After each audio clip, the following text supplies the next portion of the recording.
¿Qué pasó después del disco? Perdóname la vida. Un disco. ¿Ah? Un disco. Por aquí, más adelante.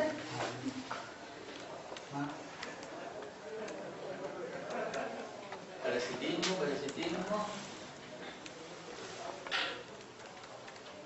Ahí yo creo. Parece que no terminamos con parasitismo. Quedamos en transmisión. Ah, ya. Bueno. Ahí, ya. Es cortito y ustedes van a tener unas buenas clases, supongo, de parasitismo adelante. De parasitología.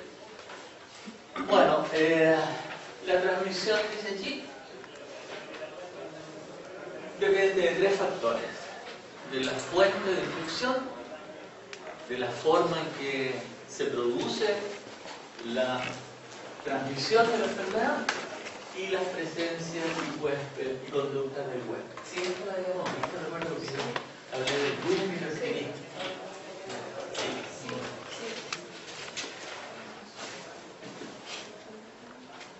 Bueno, se lleva a cabo a través de los alimentos. Uno puede ingerir agua o alguna comida con huevos de un parásito de la tierra y de los vectores. Aquí aparecen puros vectores que aparecen acá. También parece que los vimos. Abajo a la izquierda está la famosa vinchuca. ¿Hablamos algo de la vinchuca? ¿Para qué hablamos de la? A ver, ¿qué les puedo contar de la vinchuca? Nosotros tenemos, me parece que en investigación con Mauricio Canals, teníamos vinchucas que habíamos conseguido en el norte para estudiar su comportamiento frente a la luz y a la temperatura. Y un día llega Mauricio y me dice: Julio, no hay ni una vinchuca. Se han escapado del laboratorio. ¿Y qué hacemos? ¿Qué vamos a hacer? Viola, calladito,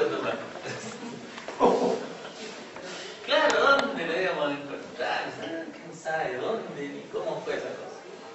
Bueno, la enfermedad de Darwin tuvo durante prácticamente toda su vida de vuelta del Bill en Inglaterra con una enfermedad misteriosa, no sabían lo que era. Todavía no hay certeza de lo que haya sido, pero lo más probable es que haya sido la enfermedad de Chagas, que es vectorizada por la vinchuca. Ese es el peligro. Ese es el peligro. Es muy probable que él haya tenido ese problema. Hola. Bueno, acá una frase, nada más: el parasitismo es un tipo de interacción que ha diezmado poblaciones naturales que no han estado en contacto con un determinado parásito. La razón de ello es simplemente una interacción secundaria, es decir, indirecta, ¿ya? Porque el parasitismo puede rebajar mucho la población de un predador, y eso tiene consecuencias para la presa. Entonces, o al revés, el ejemplo que yo di es al revés acá. El parasitismo es un tipo de interacción que ha diezmado poblaciones naturales que no han estado en contacto. Es también una relación indirecta. No es mayor importancia. Esto lo vimos ya, lo analizamos, y acá vamos a pasar a una cosa absolutamente distinta, que es la idea de nicho. Normalmente uno habla siempre de dos nichos, que es el de Elton de 1927 y el de Hutchinson de 1957. 30 años median entre los dos conceptos. El de arriba,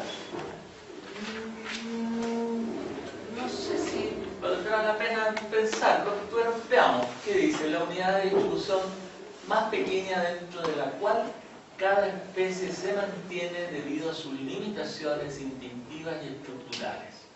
Eso es muy antiguo, va a tener 100 años, y nadie al que se le pregunte hoy día por nicho entre los biólogos lo va a citar. porque no tiene mayor importancia. Mucho más importante es este otro, el de Elton, que también está superado hoy día, pero ocurre que es el que más se utiliza a nivel, por ejemplo, de divulgación o a nivel de colegios. En el liceo, en los textos de estudio, normalmente es el que sigue manteniéndose, que es simplemente la idea de que es la función, el papel funcional que hace un organismo o que tiene un organismo en su comunidad, ¿ya? El nicho, diría Elton, es el lugar o función que ocupa en el medio biótico en relación a lo que come y a sus enemigos naturales. Nosotros, en vez del medio biótico, diríamos comunidad, porque estamos hablando todavía de comunidad, ¿ya? Recuerden que nosotros dijimos que el ecosistema, esto es para recordar cosas, tiene una parte abiótica, que es el biótopo, término que en la diapositiva no aparece nunca, no lo vi. Y la biocenosis o comunidad.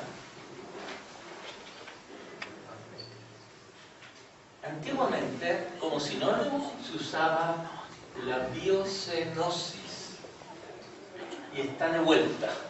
La he visto bastante usado de nuevo, ¿ya? Pero es la comunidad. Bueno, aquí hay poblaciones, decíamos.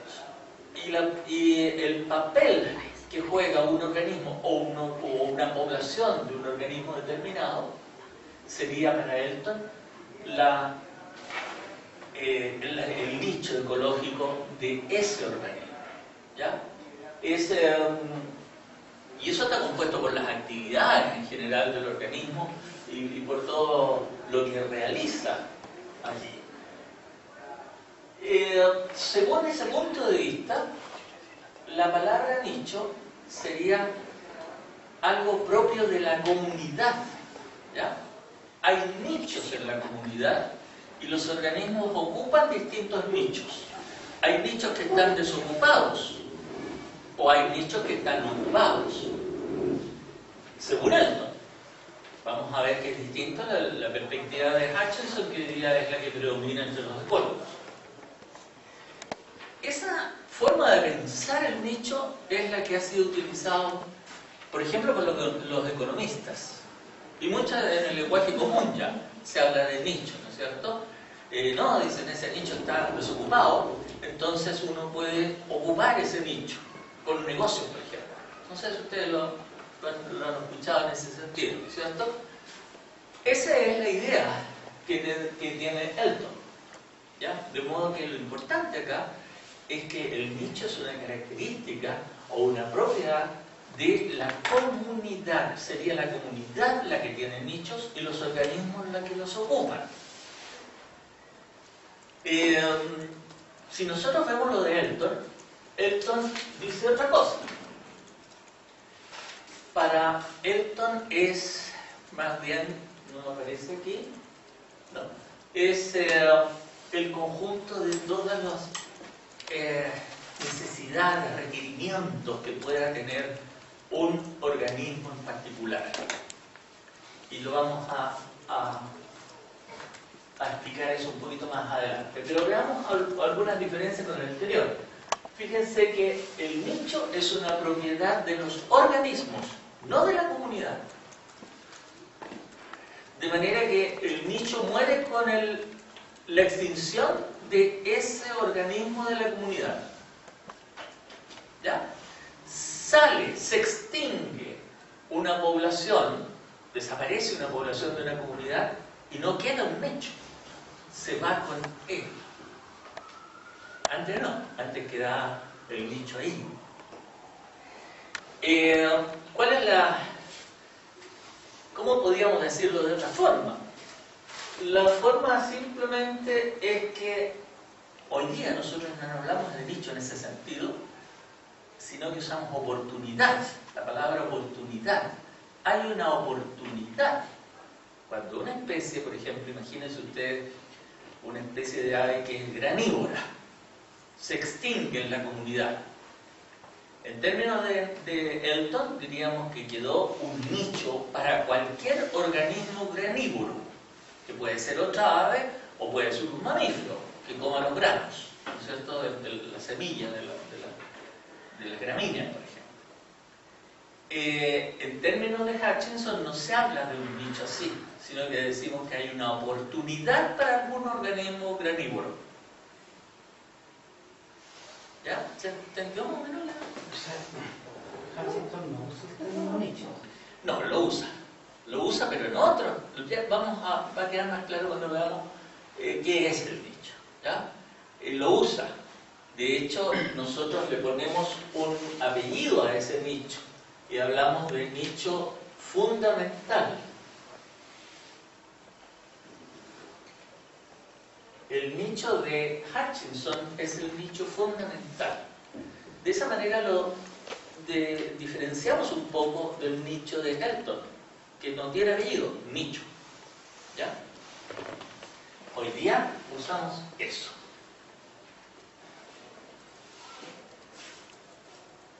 Se formaliza en un hipervolumen e incluye necesariamente la adecuación biológica de los organismos. Vamos a explicar eso del hipervolumen. Las interacciones biológicas reducen el nicho y vamos a ver las diferencias entre un nicho fundamental y el nicho realizado. Entonces ahora nos vamos a dedicar a ver qué es, para entender mejor la idea del nicho fundamental de Hutchinson. Imaginémonos que nosotros vamos a ver, por ejemplo, en un organismo que no conozcamos, nuevo, y queremos saber cómo se comporta frente a la temperatura, por ejemplo, que es un factor del ambiente, ¿verdad? Es una condición del ambiente. ¿Cómo esperamos que se comporte? Si nosotros vemos bien, lo que encontramos es, por ejemplo, dos límites. Dos límites de temperatura. Bajo este límite, el animal muere. ¿Ya? Si la temperatura ambiental, estamos hablando del ambiente, si la temperatura ambiental es muy grande, muy alta, hay un límite alto en que también muere.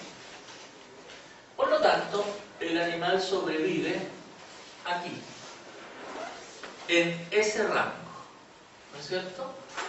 En ese rango. No vamos a ver nosotros acá, vamos a apagar esto nomás.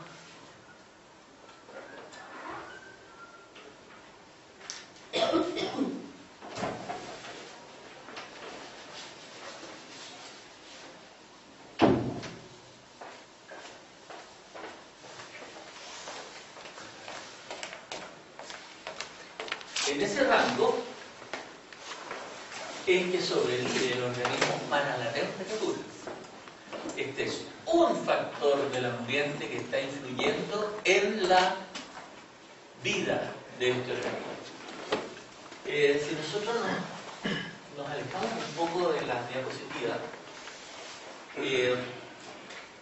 pero nos interesa, por ejemplo, las vacas a nosotros, ¿ya? Y en las vacas nosotros vamos a tener límites altos y bajos de temperatura. De manera que nosotros podríamos decir que toda esta parte de aquí es el rango de sobrevivencia, el rango de tolerancia a la temperatura. Así es como llamaríamos nosotros esto, tolerancia a la temperatura. Pero ocurre que hay otros rangos inferiores en los cuales el animal sobrevive, pero, por ejemplo, deja de reproducirse. Y hay otros más estrechos en los cuales el animal sobrevive, no se reproduce, o se reproduce, este que está aquí no se reproducía, ¿no es cierto? Aquí sí se reproduce y, por ejemplo, tiene un gran rendimiento lechero. ¿Ya? De manera que si nosotros llegamos a esto por rendimiento de leche, tendríamos una cosa así, ¿no es cierto? Hasta acá. De manera que aquí está sobreviviendo, pero ni siquiera se reproduce. Acá está sobreviviendo, se reproduce, pero no rinde.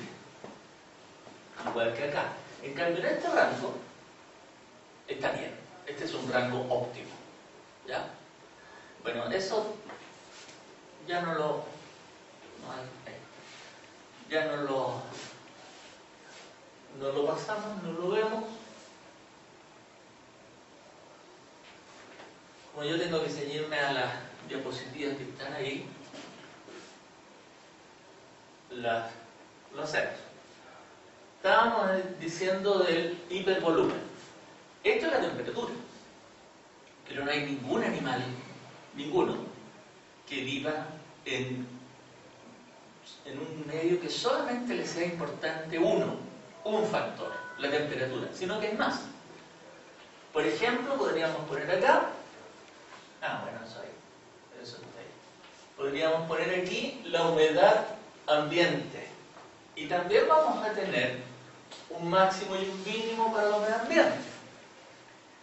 De manera que ahora tenemos, si nosotros tiramos las rayitas aquí,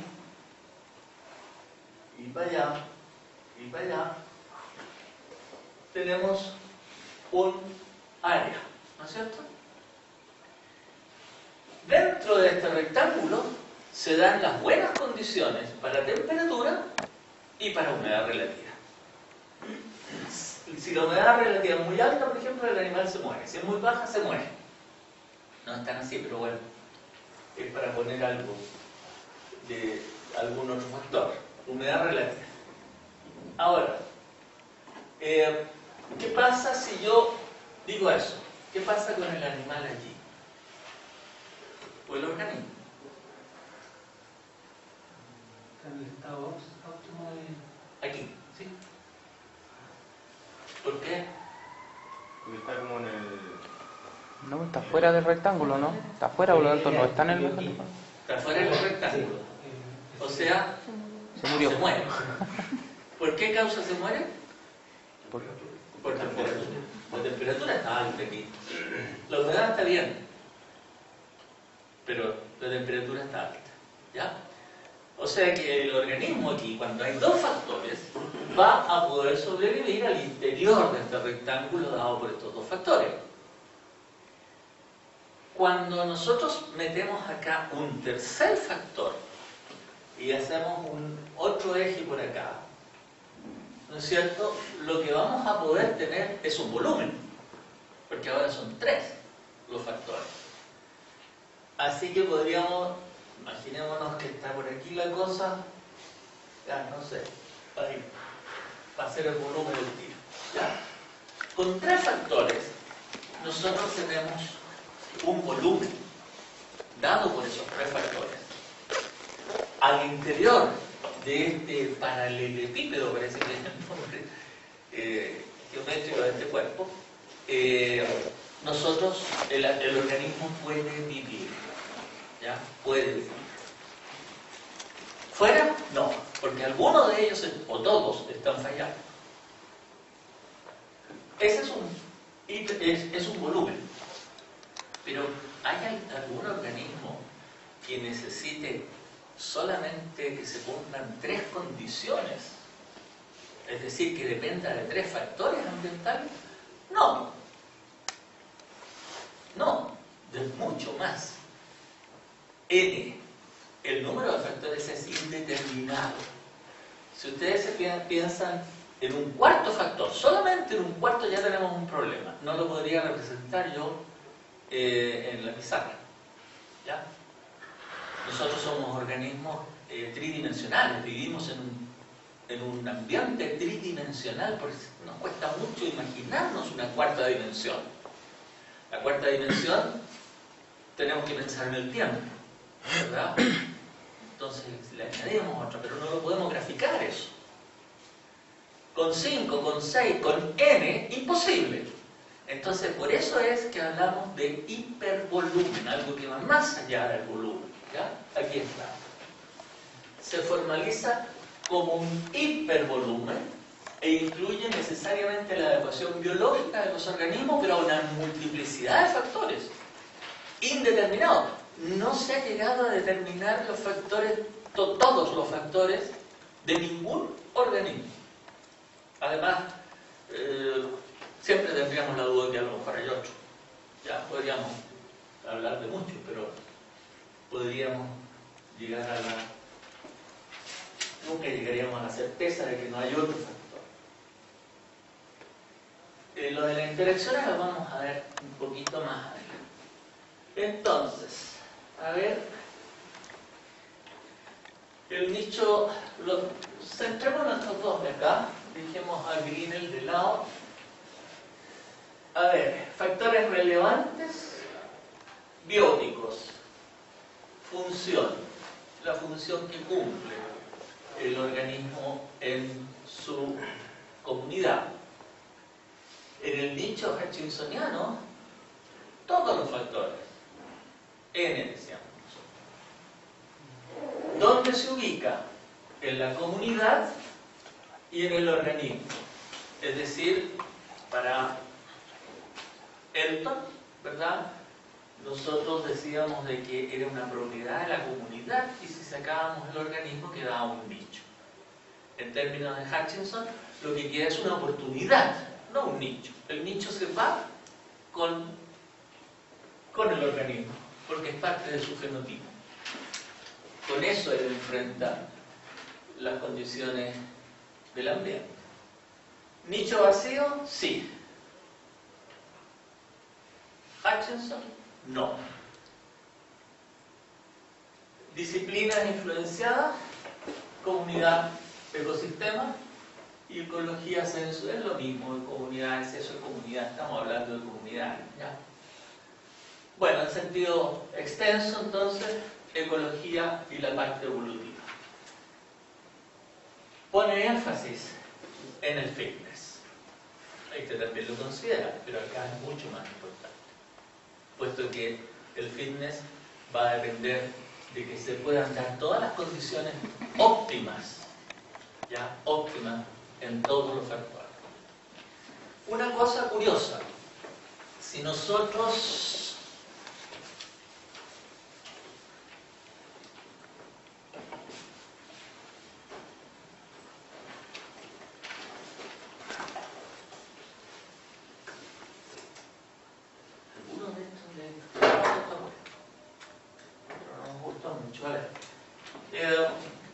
una cosa curiosa es la siguiente. Si nosotros tenemos dos factores, como habíamos puesto antes, por ejemplo, temperatura, ¿ya? Lo que decíamos que podíamos tener era esto, ¿no es cierto? Un rectángulo, puesto que de aquí para allá y de aquí para acá el organismo no sobrevive a la temperatura. Y acá tenemos para el lado otro factor que puede ser el que ustedes quieran, nosotros pusimos humedad relativa, y tampoco sobrevive, de modo que es perfectamente un rectángulo. Pero cuando nosotros vemos esto en la realidad, en la naturaleza, no encontramos eso, sino que encontramos, por ejemplo, algo irregular. ¿Ya? Ahí. Entonces, ¿cómo explicamos esto? La explicación es la siguiente. Muchas veces un factor puede afectar la tolerancia del otro factor. ¿Se lo explico? Con lo que ocurre con nosotros, justamente con la temperatura y la humedad relativa, que le ocurre además a todos los mamíferos. Imaginémonos que estamos ya en el verano, va a llegar el verano. ¿Cuánto resisten ustedes mejor la temperatura? Por ejemplo, 34 grados. La semana pasada hubo días bochornosos, ya que se hizo sentir mucho el calor. Y era porque hay alta humedad. Nosotros vamos a resistir los 34 grados Celsius bastante bien, por ejemplo, si tenemos humedad o ambiente seco. ¿Por qué? Porque vamos a poder transpirar, la evaporación, porque no hay humedad relativa, está seco, la evaporación nos enfría, ¿no es cierto? De manera que tenemos mayor resistencia a la temperatura si el ambiente es seco. Ahora, si hay aire en circulación, si hay viento, brisa, mejor todavía. Lo resistimos bien los 34 grados. Pero si ustedes se imaginan los mismos 34 grados, con una humedad muy alta y con calma, sin viento, sin nada, ¿cómo anda la resistencia a la temperatura? Mal, ¿ya? Eso es lo que yo digo cuando que un factor afecta la resistencia o la tolerancia a otro factor, ¿ya? De manera que podemos tener acá cosas irregulares. Aquí, por ejemplo, claro, uno está afectando al otro, así que no está en el perfecto cuadrilátero, ¿ya? Acá me salió un poco haciendo que aparecieran más. Esto lo vamos a explicar de otra forma, no es tan en los factores, pero sí, por ejemplo, ciertas interacciones pueden hacer que haya un efecto positivo en la tolerancia a un factor del ambiente. A ver, condiciones y recursos. Veamos qué entendemos por condiciones. Son factores abióticos que influyen en la forma de vida de los organismos. Ahí tenemos la temperatura, la humedad relativa, la salinidad del medio, el pH. ¿Está bien escrito ahí? ¿Ah? ¿Seguro?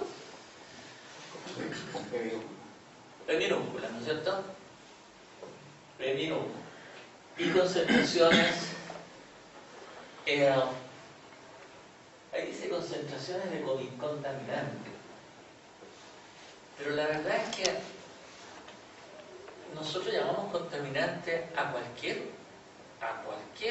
factor, elemento químico del ambiente, por ejemplo, o molécula, que ustedes quieran, pero que sobresalga ciertos límites de tolerancia, que vaya más allá de los límites de tolerancia. En ese momento le llamamos contaminante. No solamente que es extraño, porque el arsénico, por ejemplo, el arsénico es en grandes concentraciones, es muy contaminante. Y en pequeñas también lo matan a uno con arsénico, ¿no es cierto? La concentración en general de muchos elementos, si es alta, lo transforma en contaminante. Si no, no. De hecho, está. Hay muchos. Recursos. Es todo lo que se puede consumir. Son todos aquellos elementos que los organismos pueden consumir.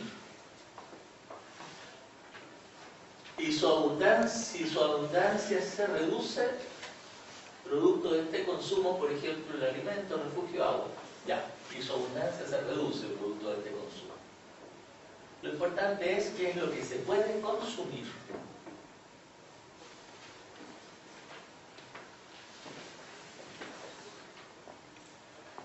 Acá está lo que hablábamos del nicho. Nosotros tenemos acá, no para la salinidad, el porcentaje de sal, por ejemplo, que puede ser del suelo, entre 10 y algo que más allá, no digo chico, ¿ya? Sin embargo, puede haber 0. Entonces, a lo mejor para la salinidad nosotros habríamos tenido también salinidad contra temperatura, habríamos tenido un ¿cómo se llama? Un rectángulo. Si los estudiamos separadamente. Primero en el organismo estudiamos la temperatura o la salinidad. Y después cruzamos y tenemos un perfecto rectángulo. Pero juntos, en la naturaleza, no es rectángulo. Por lo que explicamos antes, ¿ya? Porque uno afecta al otro. Ahora, dentro de eso nosotros tenemos zonas. Nosotros aquí podríamos haber visto teóricamente, ¿verdad?, que justamente aquí en la mitad, aquí, sería el óptimo, ¿no es cierto? Porque es lo óptimo para la temperatura. Ya nosotros dijimos que en la temperatura había una cosa como esta. Acá, para la salinidad o lo que sea, también tendríamos lo mismo. De manera que tendríamos un óptimo por aquí. Acá no hablamos de óptimo, simplemente ponemos zonas. La más oscurita es la óptima aquí, ¿no es cierto? Cero mortalidad. 50% mortalidad y fuera la parte blanca, 100%.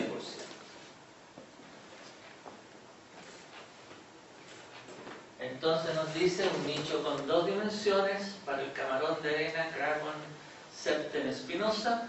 Se muestra el destino de las hembras con huevos en agua aireada en un rango de temperaturas y salinidad, y eso es lo que ocurre. Diferencias entre nicho realizado y nicho fundamental. Lo que hemos hablado de nicho es el nicho fundamental, ¿ya? O sea, el nicho de Hutchinson. Las interacciones van a afectar el nicho fundamental y de esas interacciones aparece el nicho realizado. En el fondo, el nicho realizado es el nicho efectivo que uno encuentra. ¿Pero las interacciones son las interacciones de los factores? No, las interacciones específicas, ¿ya? Las que vimos el otro día. Acá, por ejemplo, tenemos temperatura y presa, tamaño de presa. Entonces, el nicho, si analizamos al individuo, a la población sola, el nicho fundamental podría ser esa esfera que hay ahí o ese círculo, ¿ya? Aquí usan círculo más que el paralelepípedo que yo puse allá, el círculo, teóricamente. Pero si hay una interacción y hay competencia, por ejemplo, con otro organismo por el mismo recurso, por ejemplo, o parte de los recursos, puede que el nicho de la especie, el nicho efectivo de la especie, no sea tan grande como el predicho en el fundamental, sino que menor. ¿Ya? Eso es lo que nosotros llamamos el nicho realizado, efectivo, pero puede ser mayor también. De manera que nosotros decimos el nicho fundamental mayor que el nicho realizado. ¿Cómo lo explicamos? Por interacciones que tengan un signo negativo para el organismo que nos interesa. Este organismo tiene un nicho, ¿verdad?, fundamental, el amarillo, pero por interacciones con otra especie, como una competencia, decíamos, que eso es negativo, el nicho realizado es más pequeño. Entonces, aquí está más grande que el realizado fundamental. Puede ocurrir esto también. En este caso se tratará de una interacción positiva, un mutualismo, por ejemplo, ¿ya? Y resulta que el nicho realizado es mayor que el nicho fundamental.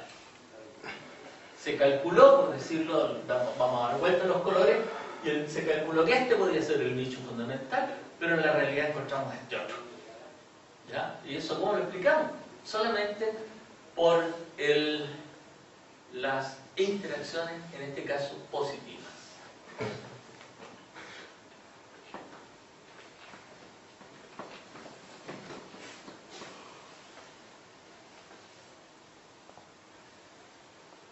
Dos componentes separados se combinan para dar amplitud de nicho. Amplitud de nicho. Entonces nosotros tenemos acá un componente, es lo que ocurre con el organismo propiamente tal. Es decir, lo intrafenotípico. Describe el nivel de variación en el recurso usado por los individuos. Claro, los individuos son diferentes. Nosotros podemos tomar una población y en la población medir la tolerancia a la temperatura y nos vamos a encontrar con que hay individuos que toleran mucho mejor la temperatura que otros. Hay otros que serán a lo mejor tremendamente tolerantes y unos que serán poco tolerantes. Eso está dado por el fenotipo, que es reflejo muchas veces del genotipo.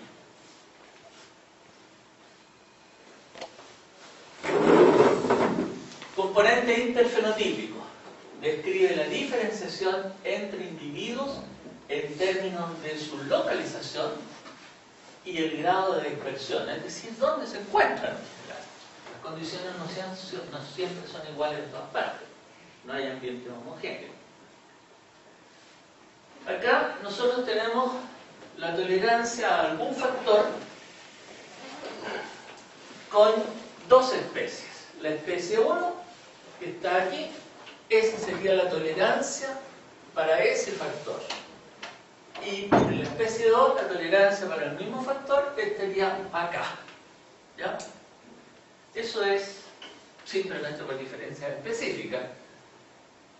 Y acá adentro, lo que tenemos son individuos. La tolerancia para los factores de los distintos individuos. Aquí ustedes ven que estos en general son estrechos. Aquí en general son amplios.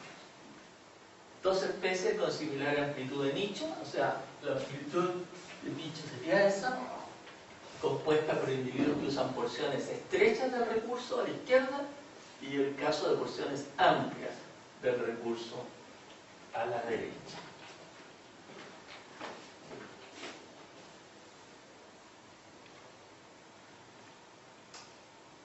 Principio de exclusión competitiva, nosotros hablamos de ello. ¿Recuerdan cuando veíamos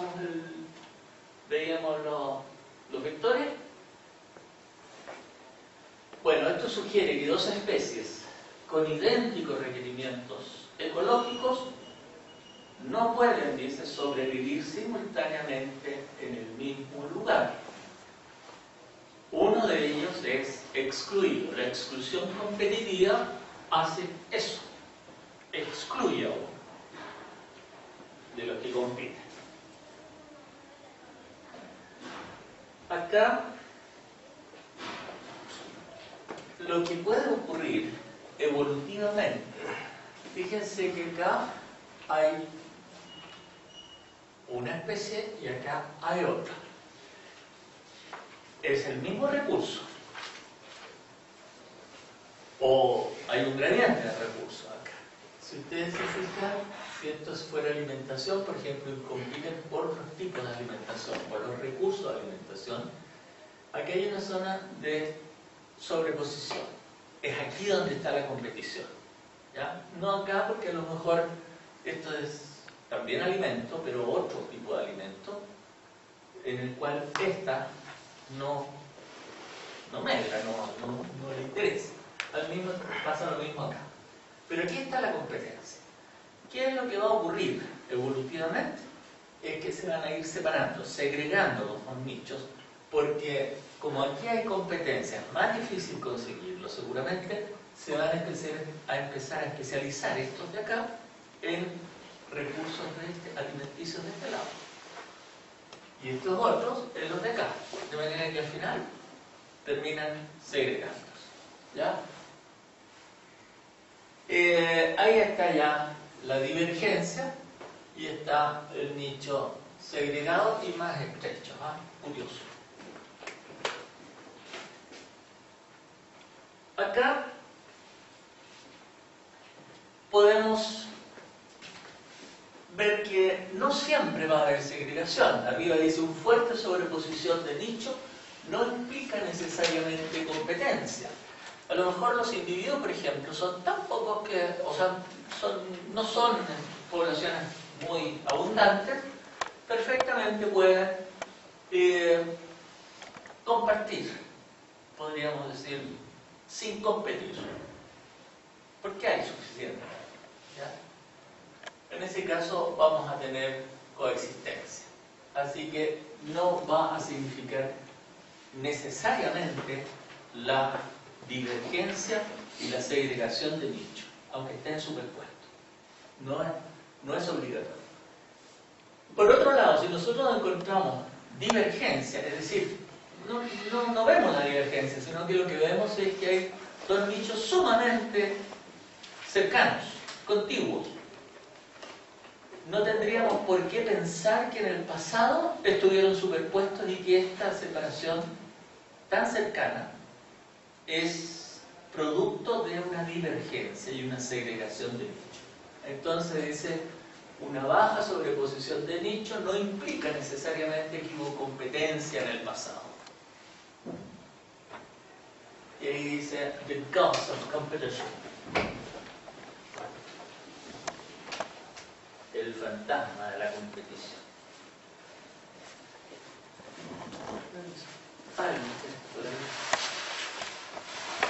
Bueno, acá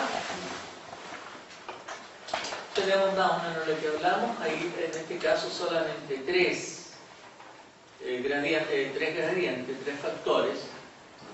Y no hablamos de un cubo ni de un paralelepípedo, sino que usan la esfera, pero es la misma idea. Y ahí ustedes tienen cómo esto se puede utilizar para predecir algunas cosas. Incluso, a ver, más adelante, bueno, vamos a ver más adelante. Invasiones biológicas. Nosotros vamos a tener aquí una clasificación de especies de acuerdo a la idea de invasión biológica. Si nosotros vemos nuestra fauna y nuestra flora hoy día, es muy diferente en el Valle Central, por ejemplo, que no está aquí en la zona mediterránea, de lo que encontraron los conquistadores cuando entraron acá. Muy diferente. Hay muchas especies que eran en ese tiempo exóticas, hoy día son prácticamente de nuestra fauna, y han tenido que superar barreras para poder llegar acá y asentarse acá, tener éxito acá. ¿Ya? La primera barrera es esta, la barrera geográfica. Chile es una isla desde el punto de vista ecológico. Estamos un mar enorme, océano, ¿verdad? Que es una enorme barrera geográfica, casi no traspasable. No hay organismos que puedan llegar, por ejemplo, hay, pero que lleguen desde Oceanía para acá, muy difícil.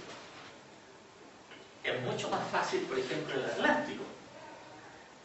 A ambos lados del Atlántico nosotros encontramos más o menos el mismo tipo de palmeras, y muchas es porque el coco, que es tremendamente, digamos, tiene mucha flotabilidad, puede caer en una costa africana, flotar en el mar y las corrientes le llegan hasta América. De manera que se puede. Esas son las formas de dispersión. En todo caso, la barrera geográfica es muy importante y nosotros somos una isla porque tenemos la cordillera, que es el otro la otra gran barrera, y habría otra más. ¿Cuál sería? El desierto del norte. Estamos aislados. ¿Ya? Bueno, si una especie la encontramos en un lugar y no es de allí, y para explicar su presencia debemos decir que superó la barrera geográfica, entonces decimos que es una especie exótica. Ahora, si además supera esta otra barrera, que es la barrera ambiental, las condiciones ambientales, decimos que es una especie no solo exótica, ya podemos decir que está aclimatada, que se ha adaptado bien a las condiciones ambientales, superando la barrera ambiental. Pero hay una que no, a lo mejor la encontramos, la especie, pero no se reproduce. Eso pasa cuando las condiciones no son óptimas. Ya vimos el asunto de las vacas, ¿verdad? Cuando no se reproducen, o sea, cuando no son óptimas, a lo mejor baja su rendimiento, y si son peores todavía, puede sobrevivir, pero no reproducirse. Eso ocurre. Si no se reproduce, es que no ha podido superar la barrera de la reproducción y sigue siendo aclimatada. Pero cuando la supera, y no solo se aclimató y se adaptó bien, sino que ahora se reproduce en el nuevo lugar, es porque ha superado entonces la barrera de la reproducción. Y finalmente la barrera de la dispersión, que son todas aquellas que impidan que se pueda dispersar, ¿ya? Que se pueda expandir. En ese caso, ya nosotros hablamos de una especie invasora. Y ahí está, impacto o no impacto. Y lo hace ahí con preguntas. ¿Qué creen ustedes que ocurre mayoritariamente? Impacto. ¿Ya? Normalmente es impacto. Es muy raro que no produzca una alteración. Pero nos arreglamos. Se arregla. Aquí hay una regla empírica que nos demuestra, ese 10% nos aparece en varias partes, que nos dice de que las situaciones son poco probables. ¿Ya? Poco probables. Fíjense ustedes ahí, la regla del 10%, imaginémonos que 1000 especies intentan la invasión, 100 especies pueden aclimatarse, 10 naturalizarse, y la última se transforma en invasiva. ¿Ya? Es decir, ¿cuánto sería? Una de 100.000. ¿No es cierto? Es la regla del 10%. Por lo tanto, la invasión es un evento poco probable, pero ocurre. Características de las especies invasoras. Llegada masiva y frecuente de individuos. Por ejemplo, los propágulos. ¿Conocían esa palabra? ¿No? No, porque ustedes no tienen botánica. Y la van a tener. En mis tiempos se estudiaba botánica y teníamos que hacer un herbario. Muy bonito.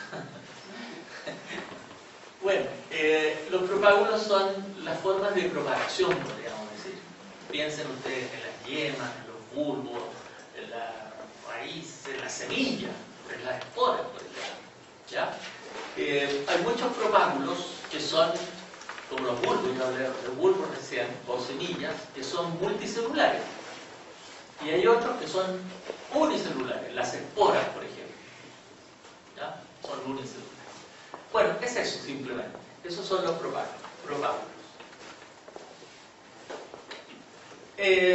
Dispersores eficientes, es decir, alguna forma de dispersión que tengan esos propágulos. Puede ser, ahí aparece el hombre como eficiente, pero hay otros que a lo mejor son más eficientes, el viento, por ejemplo. Las aguas. Yo recién hablaba de un coco que caía en África y llegaba a América. Bueno, ahí, ¿ya? Se suele hablar de zoocoria, por ejemplo. La otra vez hablamos aquí sí, no recuerdo que hablamos de la zarzamora. ¿Sí? Bueno, una forma de zoocoria o de dispersión mediante animal es esa de los frutos de la mora. Semillas que deben ser consumidas y transportadas y puestas en otra parte. El hombre, claro, hoy día con sus medios de transporte,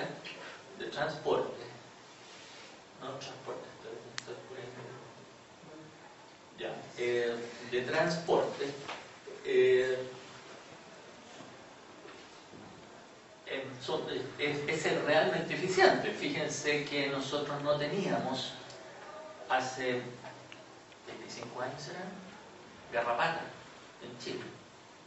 No había garrapata, no la conocíamos. Y así múltiples cosas, tú debes saber de todos los que ha llegado. Mucho. Claro, bueno.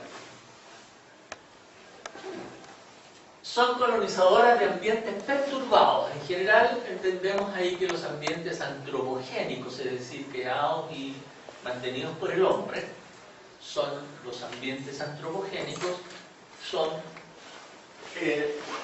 favorecedores ¿ya? Colonizadores en ambientes perturbados.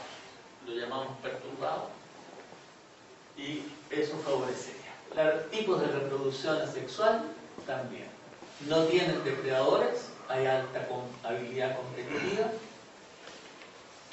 y existe la posibilidad de latencia, es decir, que no sea evidente de inmediato, sino que se mantenga en estado latente hasta en algún momento explosionar.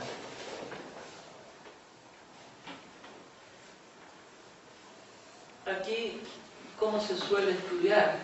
Está un poco relacionado con otra que habíamos visto. ¿Cómo se puede estudiar estas cosas? Como lo hacen los conservacionistas, por ejemplo. ¿Ya? Nosotros tenemos la información aquí, ambiental, en una zona de México, aquí en esta parte de México. Y se registra toda la información ambiental y eso son lo que llamamos datos de entrada. Allí algunos de lo que hemos visto nosotros, ¿verdad? Ahí tenemos temperatura, humedad, pendiente o altura, podríamos quizás decir ahí. Hay un algoritmo, es decir, toda una secuencia. Ustedes saben lo que es algoritmo, porque trato yo de definirlo. Una secuencia que me va a resolver un problema. Y vuelvo acá para ver qué es lo que va a poder distribuir la especie que invade.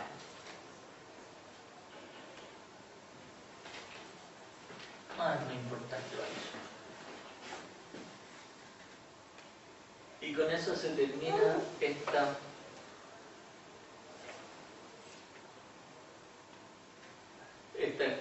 clase. ¿8:30? ¿9:30? ¿10 minutos?